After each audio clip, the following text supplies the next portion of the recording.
Hi, Lou Pamonti again from Music from the Inside. So, random thought today. Here's the question. Should you force your kids to take music lessons? My answer is no. That's my opinion.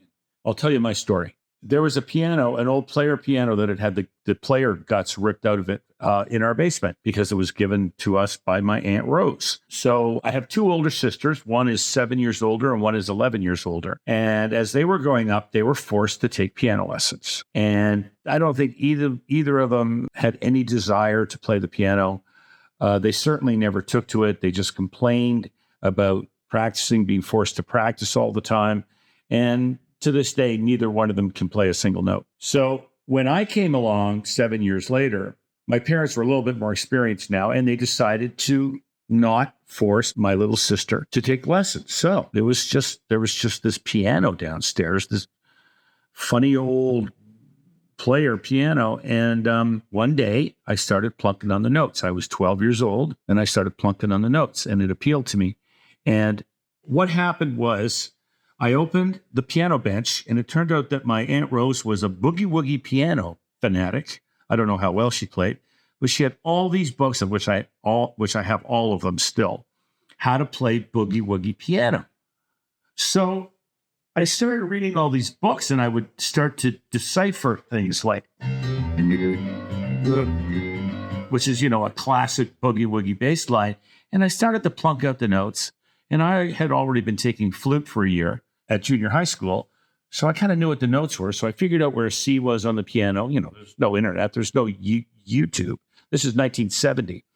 And I figured out where all the notes are, and I started to teach myself how to play. And my father heard me play after a couple of weeks and said, "You're teaching yourself how to play the piano?" And I said, "Well, yeah, it's fun." He goes, "Do you want to take lessons?" I said, "No." And he goes, "You sure you don't want to take lessons?" I said, "Well, I don't want to learn classical music."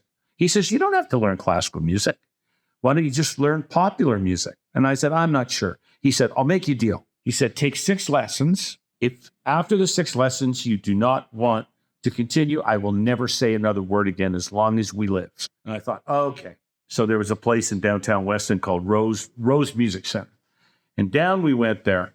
And of course, I took to it like crazy. And you can't force children to play music. Now, people who play a little bit make the best audiences as far as I'm concerned. I would say 75% of my male audience for my shows, whether they're Oakland Stroke shows or whether they're my personal shows, they all played in high school bands. And maybe now they still play in a pickup band or they jam in their basement or something like that. And what it does, I think when you start to learn how to play an instrument, it gives you a better appreciation for music. So those people are great, but you can't force somebody. I mean, to me, it all boils down to my favorite saying, which I coined a little while ago, and that is, my dysfunction is my superpower. Now, this is a topic for many more videos, but I'll just touch on it very quickly. And that is, what kind of a kid at 11, 12, 13, 14, 15 years old, instead of going out and playing football or baseball with their friends or chasing girls or whatever it is, sit there in their bedroom, whether it's on a guitar or a piano, lifting licks off records, playing music out of books. I used to do this from when I started playing at 12 till I was about 17. I played literally 5 to 6 hours a day. And I'll tell you why I did that. I did that because it suited my own personal set of dysfunctions. And that is, I'm ADHD, I'm OCD, I'm a numbers freak, and I'm probably borderline autism on the lower end of the scale. So I was always called a hyperactive child back before there were any terms for it. It's just a hyperactive child. And every report card said exactly the same thing. Lou could be a great student if he could only focus. Well, guess what? I couldn't focus. My mind was always going in a million directions all at the same time. But the thing about the piano was, when I sat at that piano and I put my hands on that keyboard, it's like going from my attention span going into 1,000 different directions at once. The minute my hands hit that keyboard, it was like it went, and I just thought of one thing, and that was playing the piano. My hands on the keyboards, tactile experience.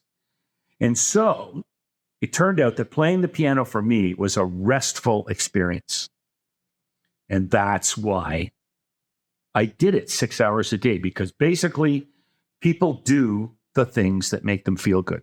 This is just a teaser. We're going to talk a lot more about my dysfunction is my superpower. Thanks. I'll see you soon. Hi, thanks for watching. Please leave a comment, and by all means, hit the subscribe button so we can keep improving. Thanks.